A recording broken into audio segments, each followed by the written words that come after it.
Hello. Yeah. So, ooh, what do I have in here? Yeah, it's me. It's dwarven mustache, and in this, I'm doing a handheld thing. For the moment, it's a touch easier because I don't want to stand this on its edge. But a bit ago, I've just done another video for an Oakbound Studio Patreon reward. That one had been the 2024 video, and it was for the previous year. And I'd done an unboxing of these for my previous channel before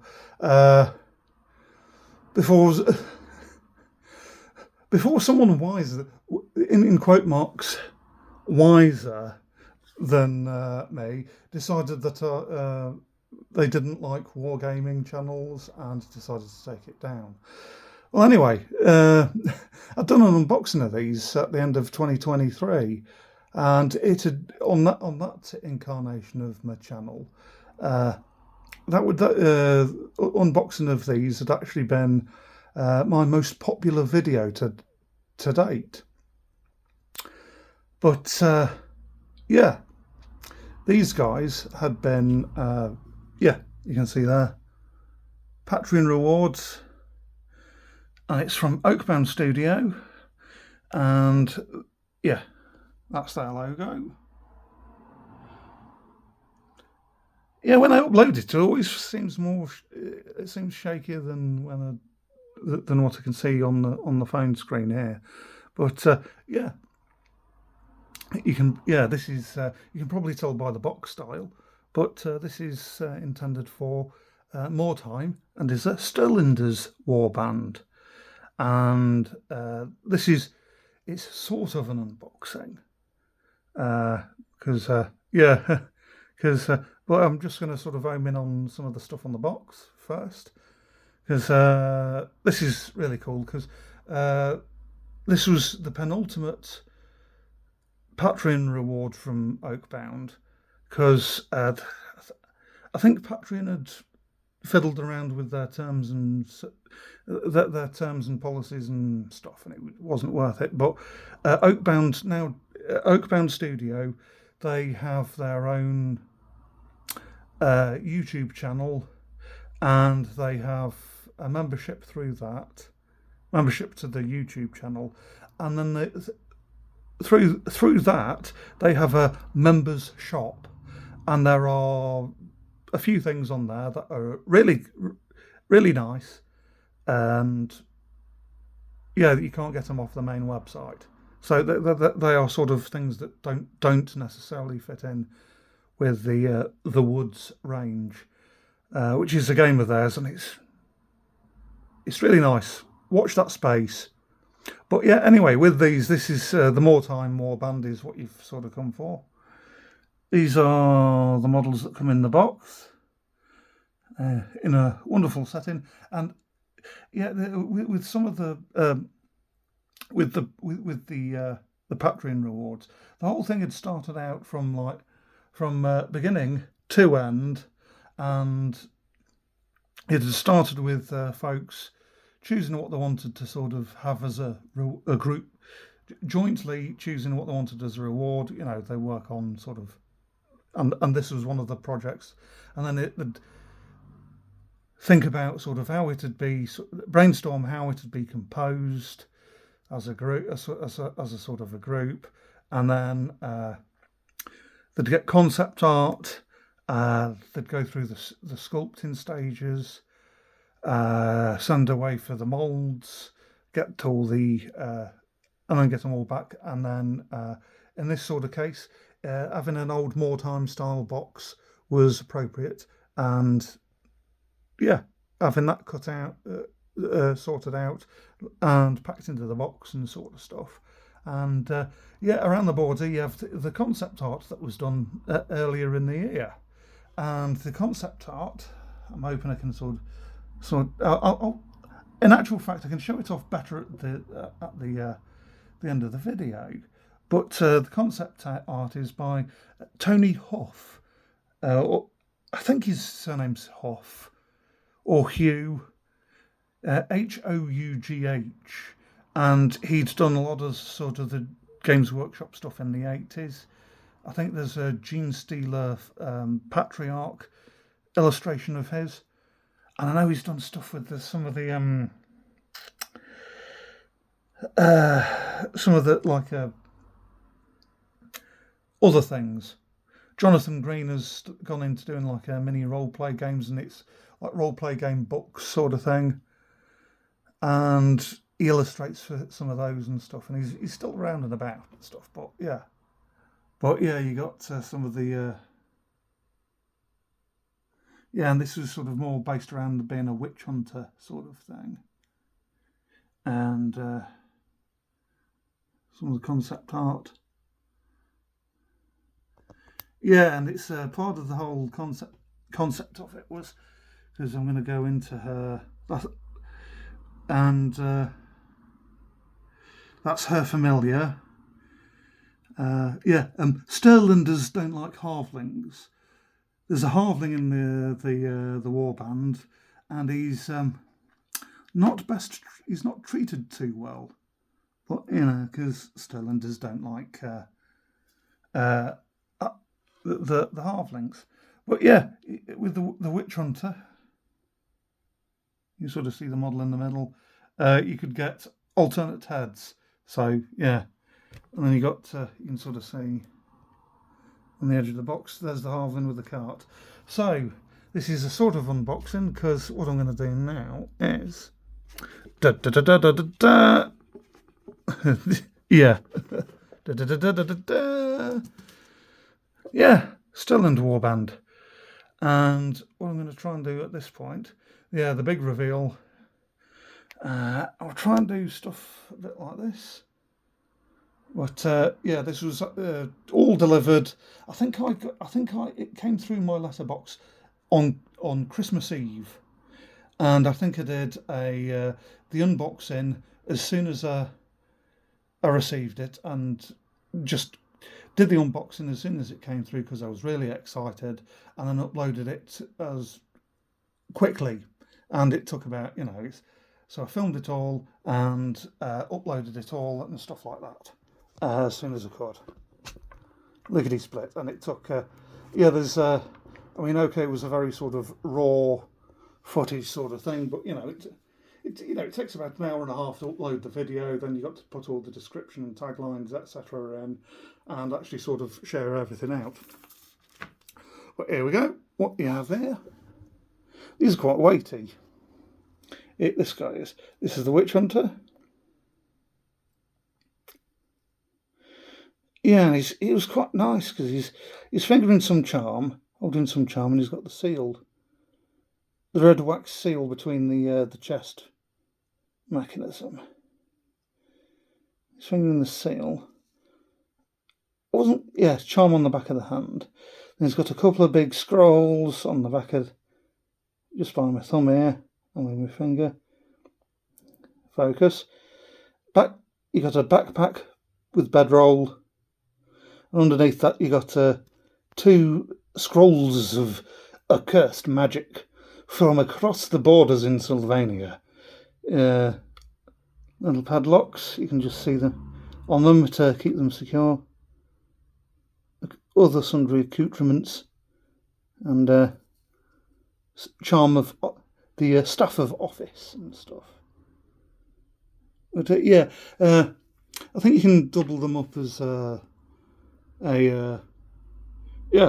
probably a witch hunter's thing, warband for Mordheim. But yeah, I've been meaning to try and get these sorted out for quite a while. So of course you have the huntsman. Maybe I organise doing films more like this now, unless I've got like several regiments and stuff. I've got like 60 or 70 miniatures on the table or whatever, but I don't know. But yeah, we've got the huntsman and red cloak, because all huntsmen, woodcutters, all foresters like this. They save small girls from wolves disguised as grandma. So, of course, they have to have a red cloak with a red hood. Of course, it's the law. It's an old charter or a tradition or something. Of course, yeah. If there's a cloak on a huntsman, they've got to have it red. Yeah, it's the law. Well, yeah, a couple of this, and this is the third in command.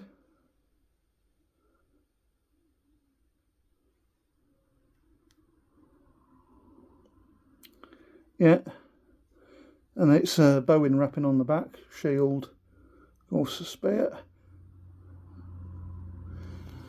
There we are. And there's his compatriot. Doing the face and the hair and stuff, it reminds me there was a character on there was a program. It was the animators of Thomas the Tank Engine where they'd got the actual model railway, and it was depending on whether it was and the Ringo Starr, Tony Angelis, and George Carlin had all done voiceovers, but there was the animators did the tugs, the tugboats, and one of them had it clicked when painting that the face reminded me of that. Yeah, big baggy shirt, another bow in wrapping, of course, big axe. Yeah. And then what we have next is we have the junior. Had a bit of difficulty doing the eyes on this guy. But yeah. From Stirlander, so you get the Stirlander mod with the yeah, it's patrolling the borders of with Sylvania and all of that, and the ground is not necessarily too healthy, but yeah. Of course, one piece model. It's quite canny. It's like they managed to do all this as one model, and he's got his cart stuck in the mud. Yeah, cart with old loot box, safe box, and tarpaulin over the stuff in the tray on the back, on his back. Yeah, and it's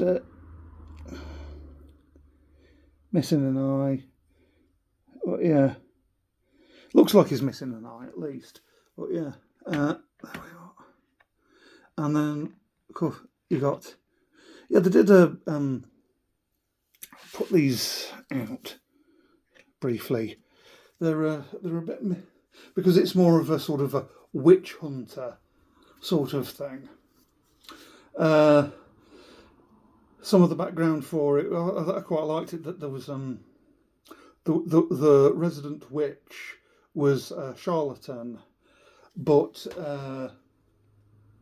originally, and she had actually been possessed by the spirit of a dead soldier, and through that had brought on a bit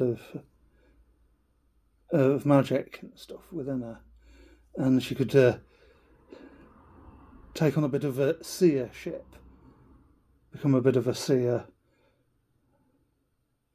But yeah, she'd been possessed by the soul of a dead soldier, while as her familiar, they'd actually managed to bind up the walking remains of the soldier himself, and I'm not necessarily I don't know if I don't think there was necessarily anything to do with like a caster and their familiar, but in the Mordheim rules, I don't think there necessarily were. But I can classify it as one or the other: a witch hunter, or warband, or a Stirlander one. I think I'd have to have a bit of a look because I'm sure the Stirlander list they could take halflings and stuff as well. Well, yeah, and what the last couple of models are a couple of hunting dogs, and it's I think these they've been sort of more sort of they're quite large.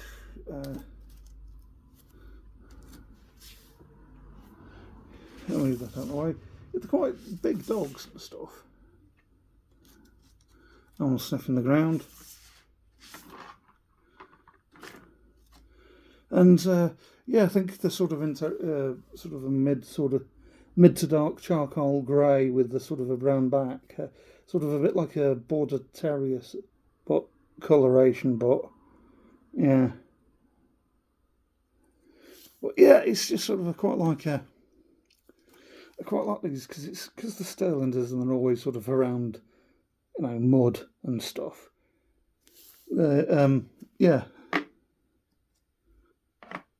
having them all a bit sort of grotty and stuff is, just rearrange them. And I'll move this over here. Sorry about that. Yeah. He's trying to get sort of getting them to be a bit sort of grotty, as if they've been living in the field, going from village to village, exploring stuff, and and now they're venturing towards the cursed city to hunt through the cesspit for the dregs of society. And I'm sort of quite glad that the witch hunter hadn't been like full on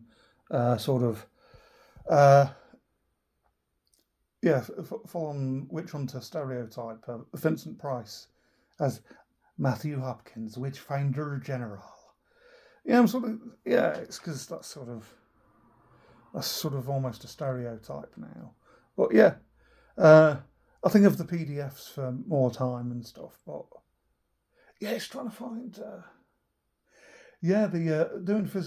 finding physical copies of stuff. It's I think the actual rule books are quite a lot of money. And I think I saw someone had been selling like reprints just to cover the costs. I think they'd probably printed them through Lulu or something.